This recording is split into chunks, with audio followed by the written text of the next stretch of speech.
All right. Good morning. Good morning, everybody. Welcome to the Saturday Morning Mastermind.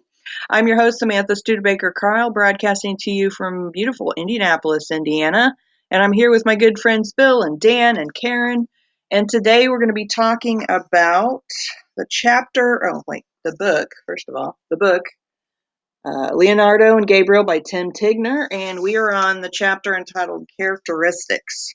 And this one kind of moves our conversation along. We've been discussing Leonardo's kind of vision that he's been having of meeting with the Archangel Gabriel and how they're trying to define God so that he can create this picture it's the Last Supper that he's working on. And he's trying to figure out what God should look like and what Judas should look like. And but before we get going with this conversation, I want to give my friends an opportunity to introduce themselves, and then we can get chatting. Okay, I'll go ahead. Yeah, I'm Bill Maybauer out in Olympia, Washington. It's bright and early at 7:15 in the morning. Enjoying the book and the conversation, and just looking forward to the new year. Dan Sissick in Las Vegas, Nevada. Once again, also it is 7:15. Early for us. I have to pull myself out of bed, but it's worth it because I love the conversation and thoroughly enjoying this book and what we're going through. So looking forward to more discussion.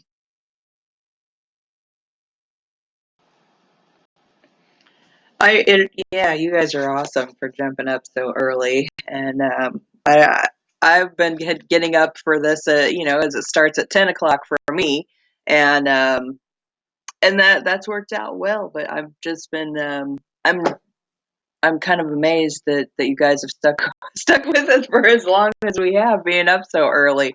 As there's been some mornings where I'm struggling, and I'm like, oh, I just don't want to get up, But it's Saturday, so that's part of it, I think. But anyway, so today, talking about characteristics, and of course, in the beginning of this chapter, um, he's like really trying to figure out this character Judas, and his whole issue with it is that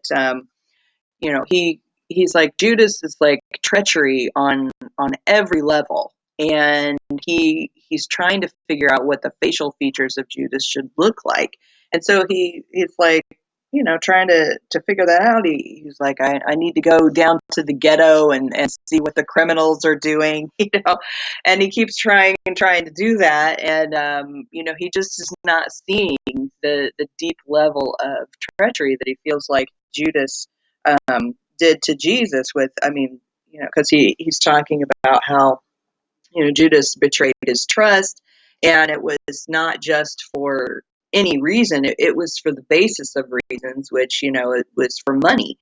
And so, and it wasn't just any friend, it was like a supremely kind-hearted friend, and it was Jesus.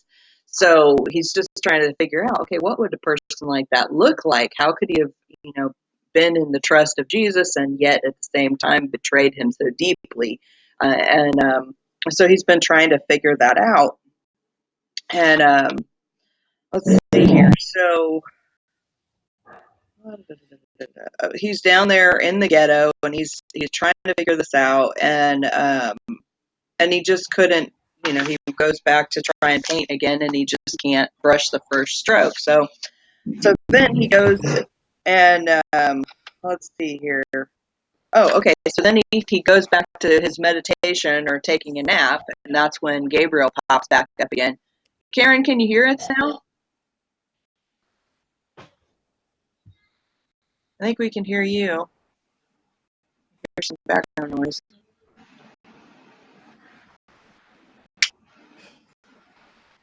I don't think she can hear us still.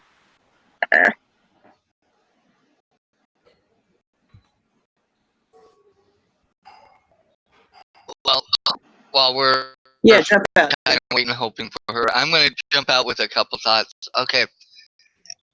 And I'm probably going to take a slightly different approach to how I look at Judas Iscariot, but because he was one of the original 12 disciples. So I would love to know more about his actual background, because we know, like, you know, some of them were fishermen, some of them were tax collectors, you know, some of them were other things and stuff. But I don't remember ever really knowing much about his actual background of where he came from or what he was about.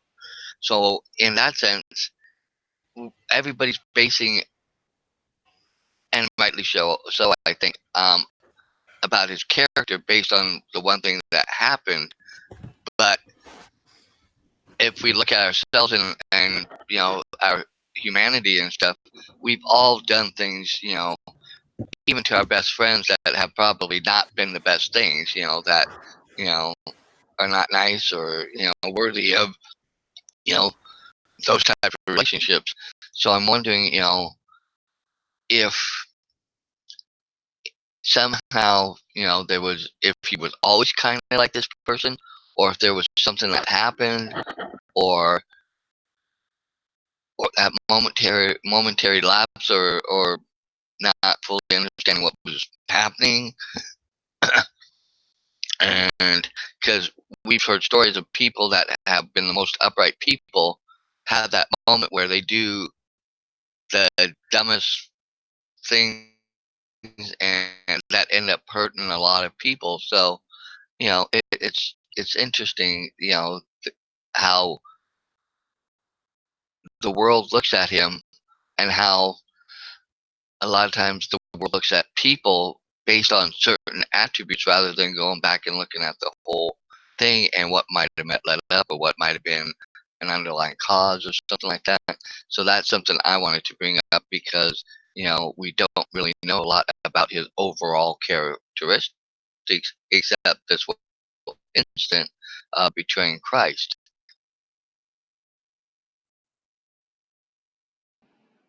That's a good point, Dan. I think that if we did know a little bit more about his background, we might have a better idea of maybe why he did what he did. You know, I mean, if Jesus had kind of taken him in and he was, um, you know, a person of lower moral character in the beginning, then it wouldn't really be that surprising that he ended up doing this betrayal, if that's his typical method of operation anyway. And Jesus was just trying to get him out of that, or I mean, who knows? I really don't know. Oh, good, you can hear us. Awesome, Karen. Good, good. And we could hear you before, so when you unmute, you know, feel free to jump out and share your thoughts. We should be able to hear you.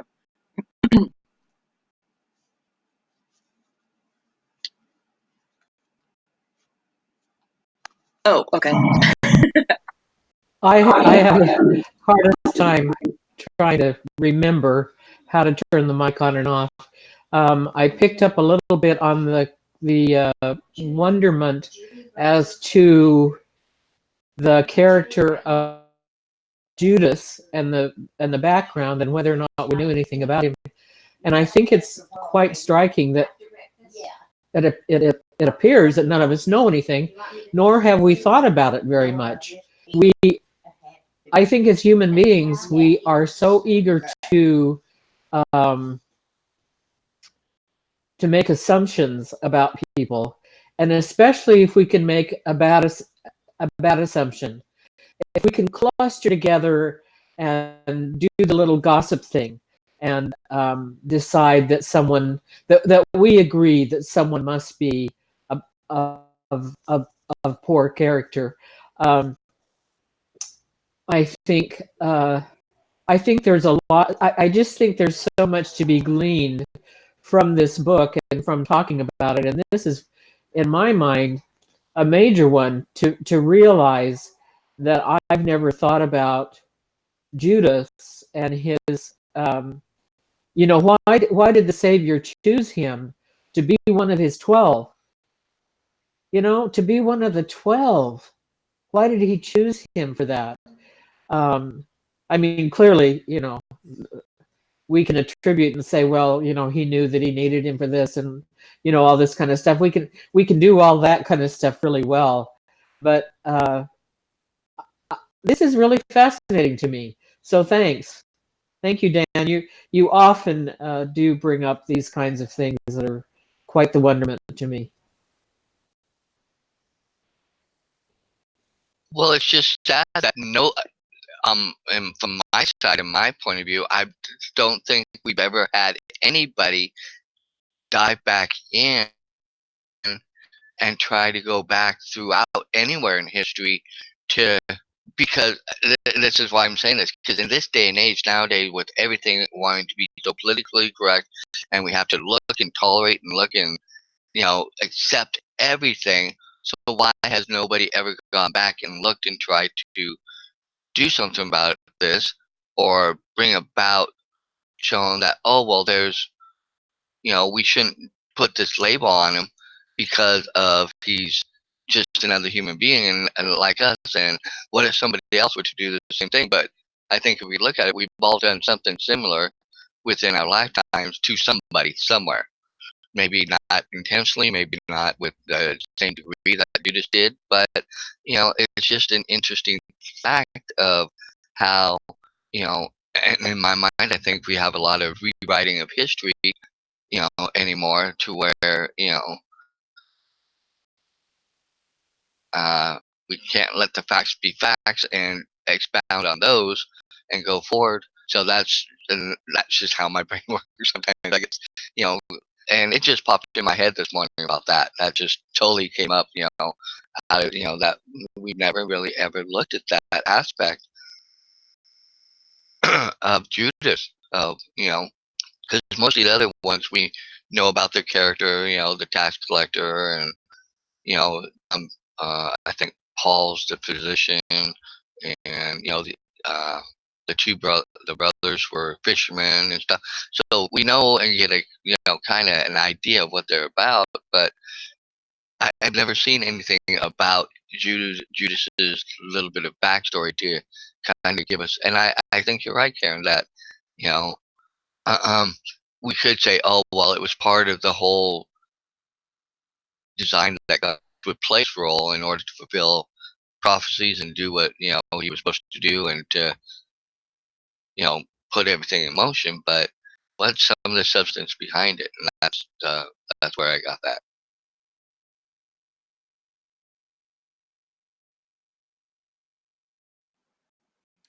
Yeah, I mean, who knows what he was going through? He may have been struggling with a lot of things in his life that caused him to make the decision that he made. I mean, who knows? Maybe maybe the other folks that the one that crucified Jesus had something on Judas, and they pushed him or manipulated him in some way. I mean, we don't know.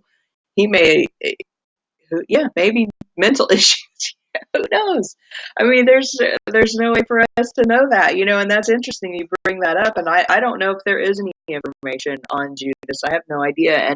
But I agree, Karen. I think that we tend to be very judgmental of people. We see an action happen, we instantaneously think that we know what that we know something about that person, and and yet at the same time we don't. We have no idea what's going on in someone else's mind or why they do the things that they do, and and that can hold true for anyone in any situation. And where was we were talking about?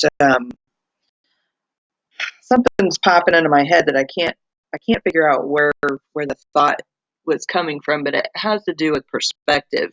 And I think, well, earlier, maybe in the previous chapter, we were talking about or maybe it's in this one, the perspective of the fly and the frog, and how dang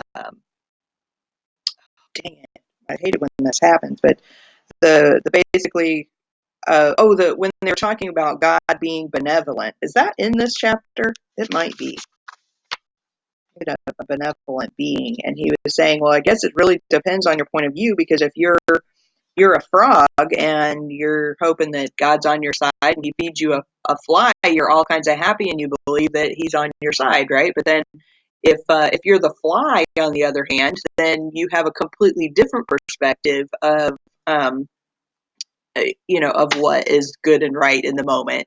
And so if we kind of look at that in terms of, people, is that everyone's motivated by different things. They have different beliefs, they have different cultural values, they have different moralistic values, they have a different experience in life entirely. And so we really have no place to judge one another either way. But yet, I mean, who knows what was going through Judas's mind in this whole situation? Who knows what he thought was going to happen by him giving up the information that he gave up? Maybe he didn't realize the the extent of what would happen to Jesus. And who knows? They may have manipulated him into thinking something else was going to happen. I don't know. But I think that's definitely a thing to think about. And Christina brought up a good suggestion a while back for a book that was called, it's by, I want to say it was like Brian Stevenson, maybe, Just Mercy, I think. And she had brought this up because I don't know where we were talking. It was probably during the Tao Te Ching, because it seems like that was how long ago that she was participating with us. But she had mentioned in that book that it was a study of criminals and some really messed up stuff where kids had ended up in the justice system that just had absolutely no business being there. And but anyway, it was it was just like I haven't read that book, and I think that I'm going to pick it up at some point. But it talks a lot about that from what she was saying. Is just that how people are judged for something without even knowing anything about them, and or what their circumstances are. And so it's just something that popped in my head while we were talking.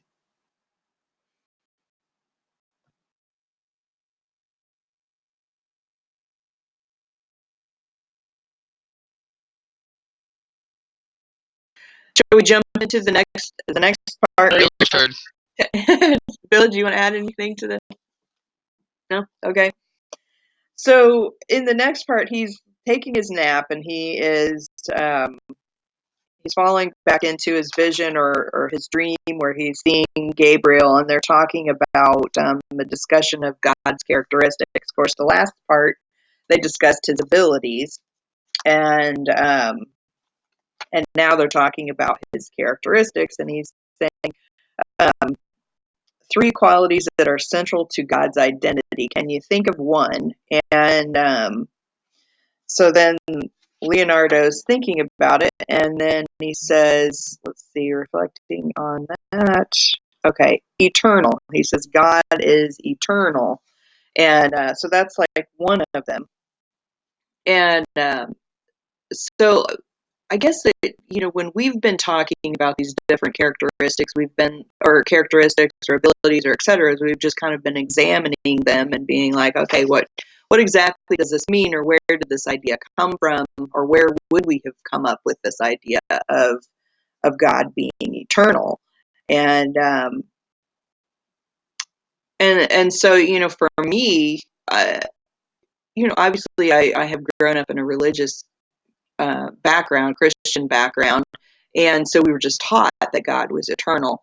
But then from my own kind of experience, and just the fact that, we have this belief that God is everywhere and everything and all knowing, et cetera, et cetera. And just from our scientific knowledge of the universe being as vast as it is and as old as it is, it just makes sense that if God is everywhere and has been everywhere, that obviously he is older than the universe. And so that would mean pretty much that he would be eternal, right? But is that necessarily accurate? I mean, we don't know for sure the universe has been around forever. We just know that it's been around for a really, really long time. So, and then we look at, like, in the Bible, where the Bible gives us the impression that the universe, or whatever you want to call it, I mean, that all of life happened much sooner than, or much more recently than what scientists say. So I don't know. Those are kind of rambling thoughts there.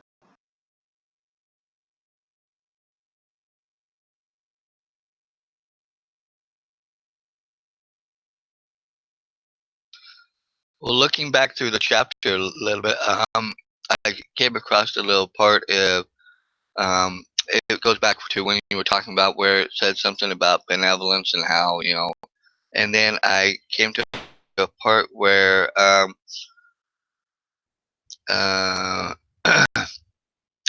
where he says, when it comes to comprehending God, most men who possess the intellect to question fail to do so from a universal point of view.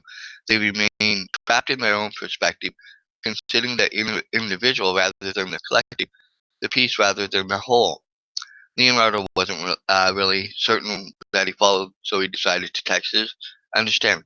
He says, is it like taxes, where the cost is clear and immediate, but the benefits are abstract and distinct? And I think this is whoever he's talking to when he's trying to go to the ghetto and stuff. He says that's an original analogy, astute and appropriate, but it doesn't quite capture the typical tripping point. Most people aren't so sophisticated. Leonardo took a second to reassess. People can't get past how God can let anything bad happen to them or those they love.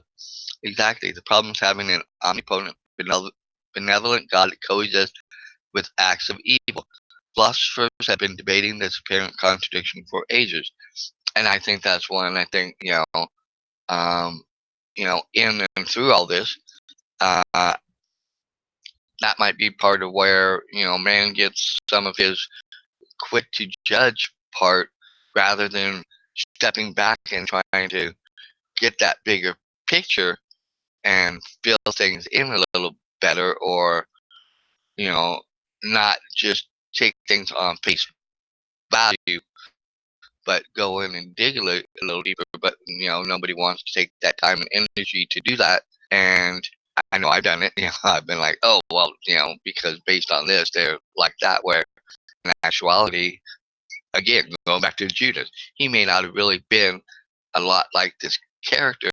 This may have been just one simple flaw, but in the course of history, it was the flaw that everybody focused on and didn't even pay any attention to doing anything to show who he was before that. And I think even in society, we peg people, we put these labels and things on them, and in some cases they're the right labels, in other cases they're not. And it's just something I've been thinking about a lot more lately. That in how I'm trying to look and deal with people, I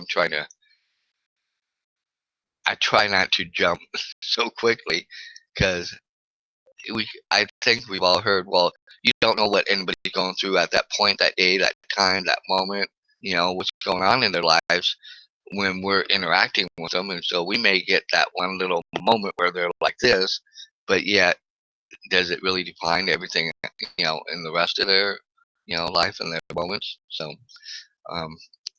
because I too wrestle with how can,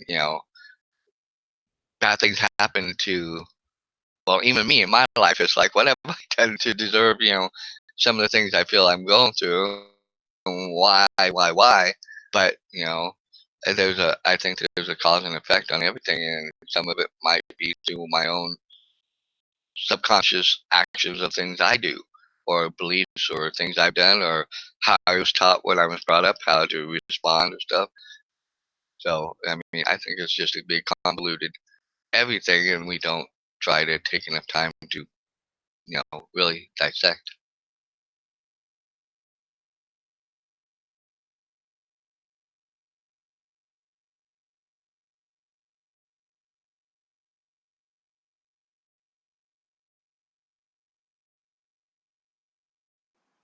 Do you want to have any thoughts, Bill or Karen? Karen, can you hear us okay?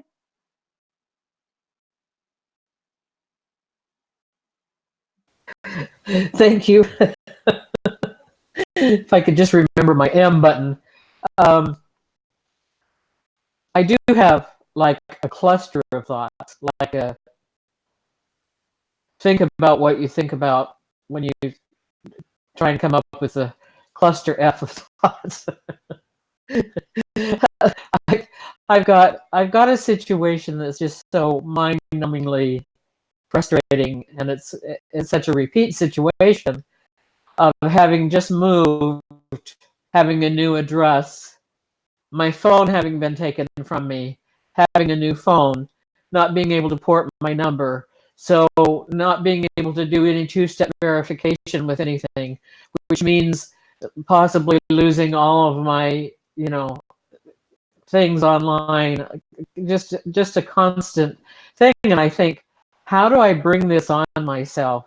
How do I get myself in this over and over and over and over again? It does seem like an eternal situation.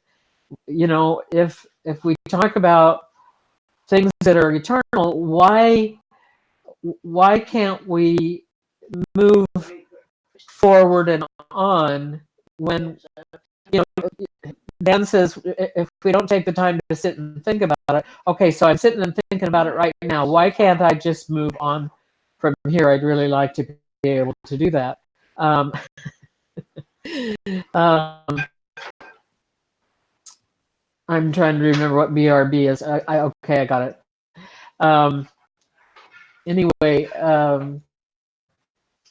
I think when I try to understand an eternal perspective, I can't leave myself out. I can't separate myself out and say, okay, well, God's eternal, but I'm not. I can't do that. There's no point in my mind of thinking about God being eternal if I don't also think about myself being eternal. And if I'm eternal, how long is that going to last? How long can I last? How long can I hold out? I'm just barely breathing here with this flu deal that seems to be eternal. So anyway, I'll just pass that on, and you'll know now why I called it a cluster. Blah, blah. Anyway.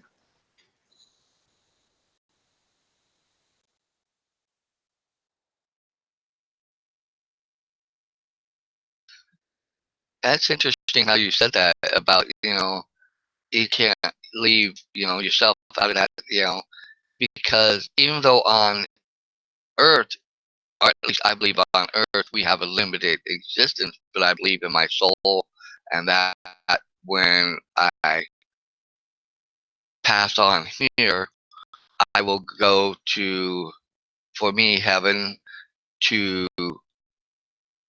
continue on forever, because I do believe in God, I believe in Christ, I believe that I will, it may not be in the same manifestation in this, but I believe my soul and all that will continue on, um, and go forth to whatever is uh, there for me on that, because I don't know really what's on the other side yet. I feel I have an understanding of what might be on the other side, but that was an interesting thought, how because like in here when I was reading a little bit more about what I brought up, um, he says, you know, um,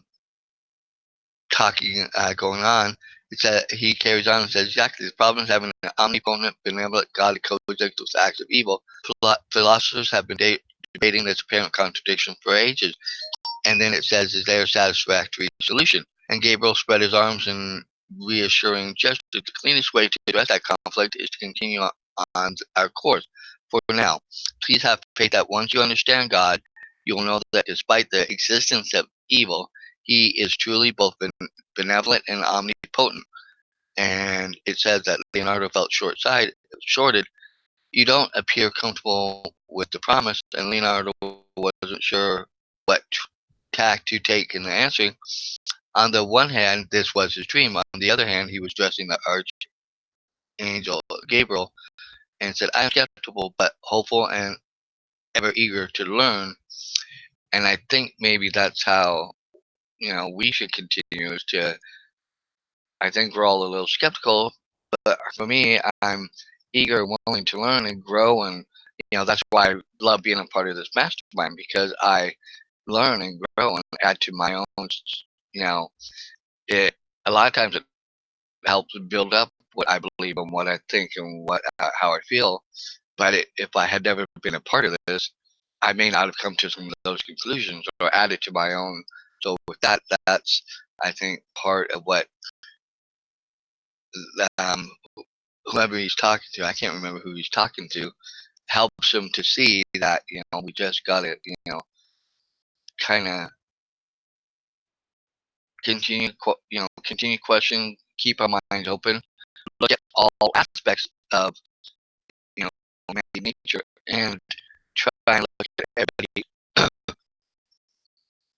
not so harshly and judgmentally, but still continue on the course because of how we are human and we do make those mistakes and we do snap to those conclusions.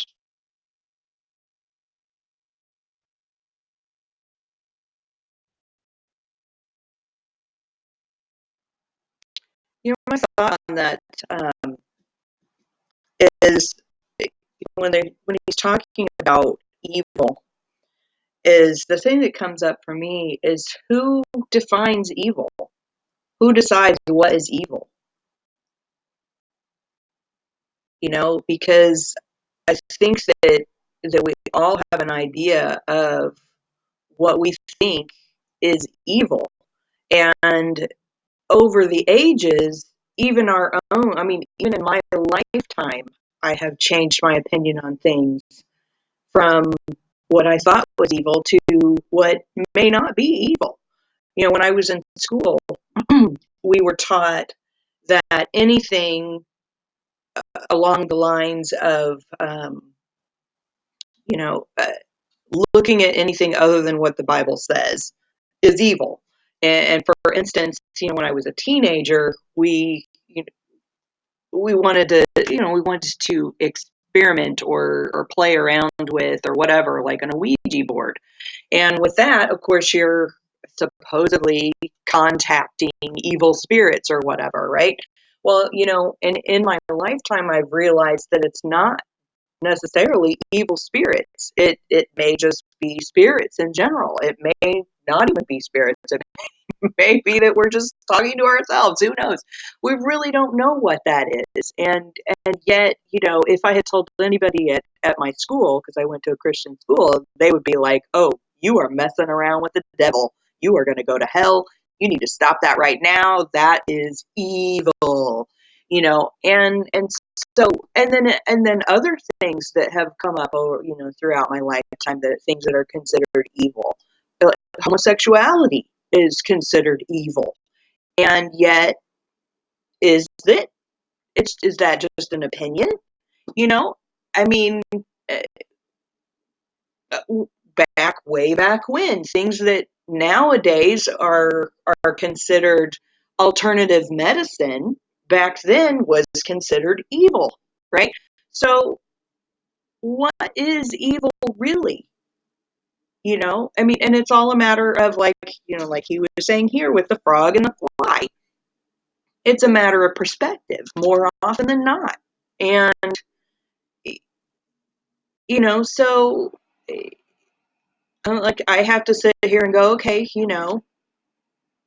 when we're talking about God and Him allowing things to happen that would seem to be evil, is it really, or is it just is, versus being evil or good? Is it just it is?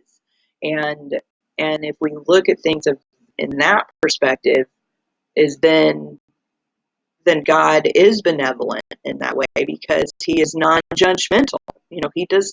He's not being judgmental and deciding, what is and what is not evil. And more often than not, I feel like we as humans are the ones that have decided what's evil and what is not evil. Now, I'm not saying that horrific acts of I'm not trying to say things that are horrific or seem very, very horrific are necessarily good by any means, because I think most people would agree that those horrific things are not good. And but then again, there's all these things that make a decision on whether or not something is good. For instance, if you go out and you just decide one day to murder your neighbor, that's not good, right? But yet, if you go with a group of people to another country and you're fighting against them for some reason and you kill them, supposedly that's okay. So, what? Who decides what's evil?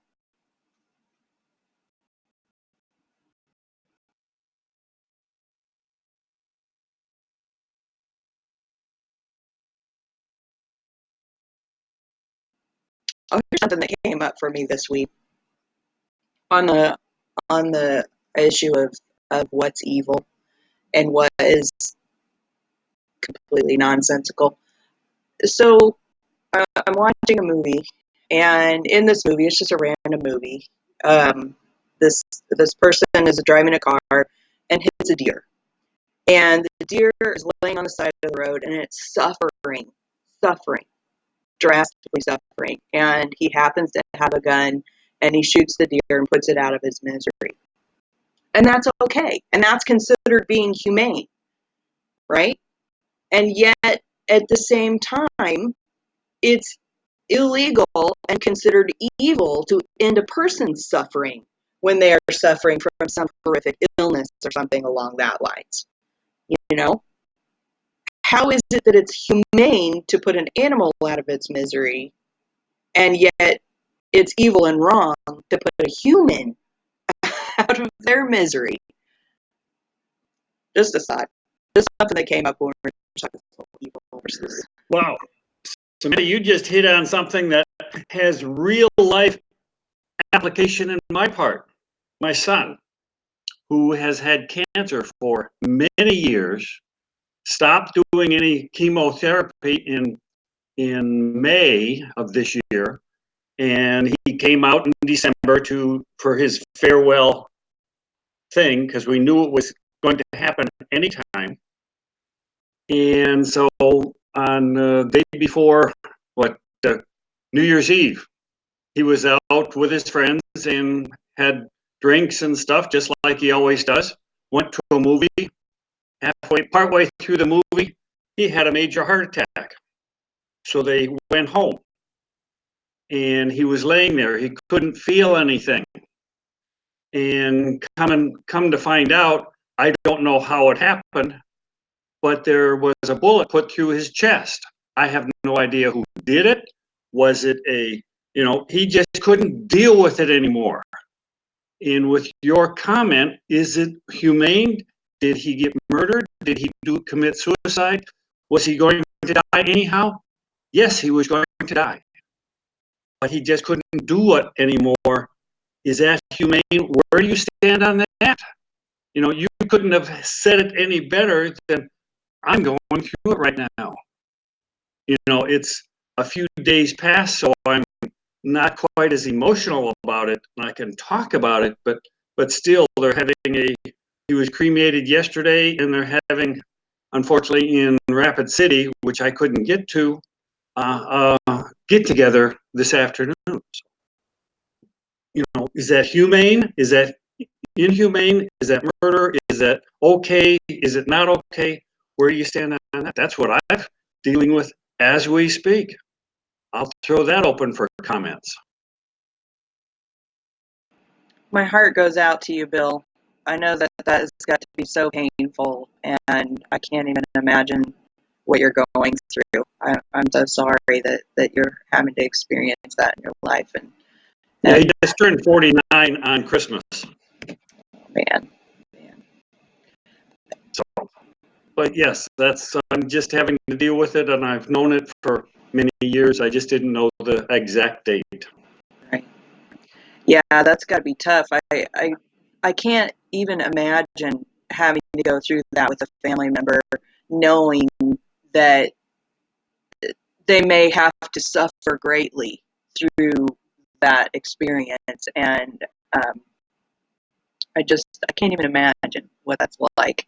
But it does, that question does come up in my mind, not all the time, but occasionally it does when I'm faced with someone who is suffering so greatly.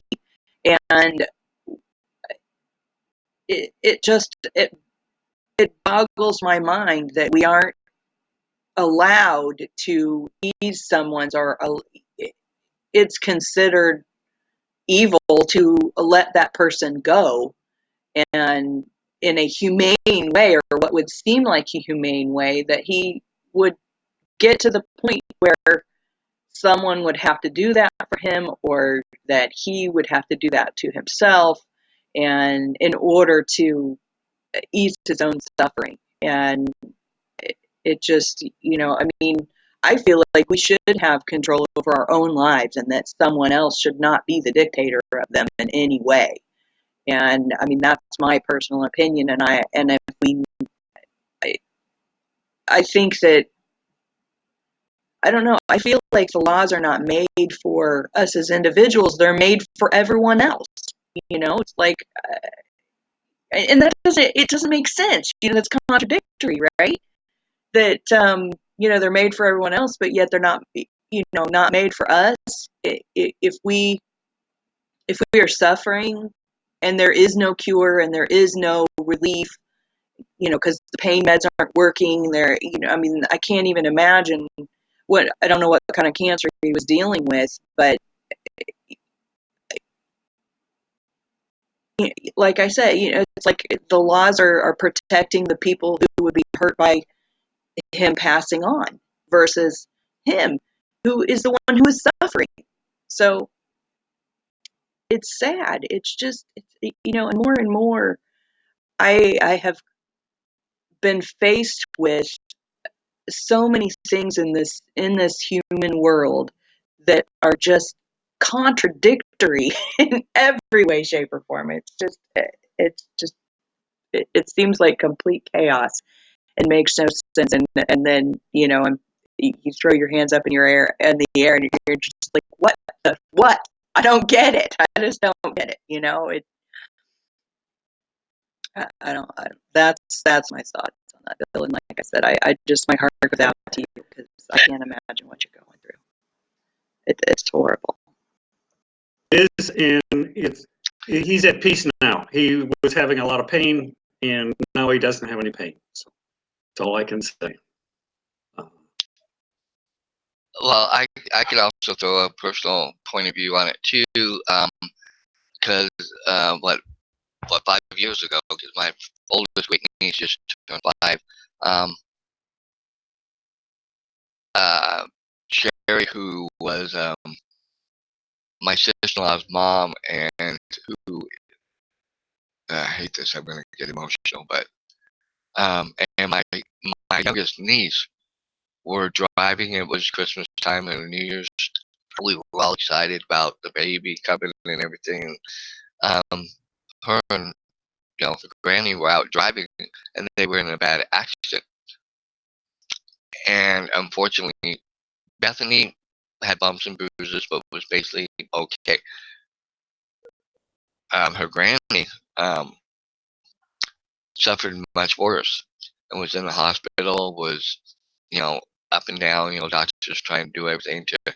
And my sister-in-law was very adamant about fighting to try and work and do the best and keep her as alive. Luckily, Sherry, her granny, had the foresight to understand that, because of how close they were and the bond they had, that Tracy would not be in the right mind to make the decision, the hard final decision that would need to be made. So she gave that to her cousin Lori, who Tracy is also close with. The whole family is close with. To make the decision if and when to maybe allow the natural things to happen, to let her pass on. And her cousin TC finally made that decision, and it was very hard on Tracy, and it was very hard on the rest of all of us as a family, to where maybe, and we all look at it, well, given time, she probably would have recovered, could have recovered, but also at the same point, I think TC knew that she had felt that she had lived long enough, at least, and maybe even for a brief minute get to know that a great granddaughter was born. And that was the other tragic thing. It happened when the one was coming into life, and the other and a life ended up kind of passing. And but that decision, and I'm sitting there during all this, would I have the ability to do that if ever that came and be faced with me with an immediate family member of mine?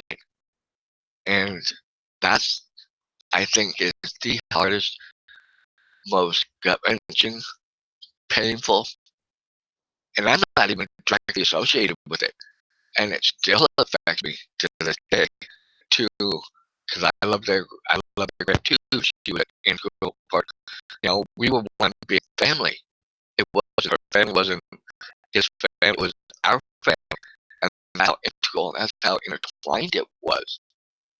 That even now, when I really sit and think about it, I get emotional. I mean, and it's hard to put myself in that position to, could I make that decision? I hope I could, because I had to do it with my dog. I had to make the decision with my dog. She was in pain. She was old. She was, in my mind, it was like the most humane thing to do for her, to put her out of her misery. Why keep her alive for me to have the joy and stuff, or to know that she was still around? So, like I said, it's a hard thing to walk through, even if you're not directly impacted or the one making the decision. If you have a good, close, strong family, it impacts you too. So it's hard.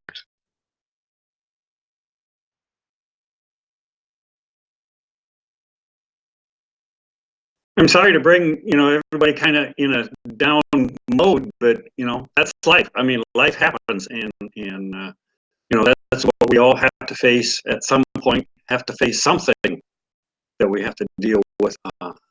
But, he's in a happier place, and I can be grateful for that. And so they're having a wake for him on this afternoon in Rapid City. Unfortunately, I can't be there, but I'm going to send some information, send my condolences and stuff to the funeral, and let everyone know that I'm there in spirit as much as I can be. So, but thank you for everyone's wishes and thoughts and prayers that have gone out.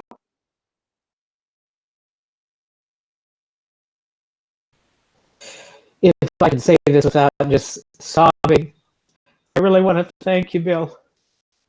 I know that we, as a group, we appreciate the intimacy that we can share in this group, and you certainly share deeply. Thank you. Thank you very much. Thank you very much for that. Yeah, we're all a happy family, a family of individuals that share what's going on in their lives and what's happening. Thank you again.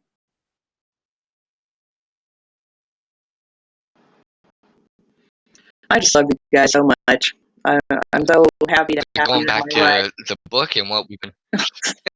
Dan. Go ahead, Bill. No, that's okay. We need to hear that, because I feel that same way. I've always said, I always say it about this group, but going back to this book, I think that gives a good, this moment right here shows the dilemmas in life, and kind of exposes some of what Leonardo was going through, trying to come up with the best accurate description of two, well, to me, the most important one, God, as best he could with our finite minds that we have, and an understanding of the world, the universe, everything, but also Judas, who is probably one of the most famous traitors, betrayers, ever known. And it's funny because somebody said one time that, you don't really ever hear anybody name their kids, their son's Judas, because of the connotation associated with that name.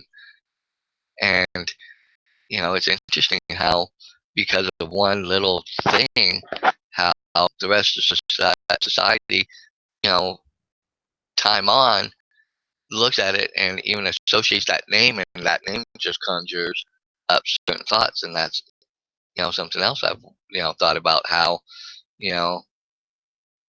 we all get distinctions maybe not so rightly placed on us by others about us, even about how we are in our characteristics and how we do things and stuff like that too. And are they really fair? Because they don't really know everything about us or our whole constructs or our whole lives or the things we, our genuine character either. So that's it, like it outward, outward, inward to us too, how we can look at things too.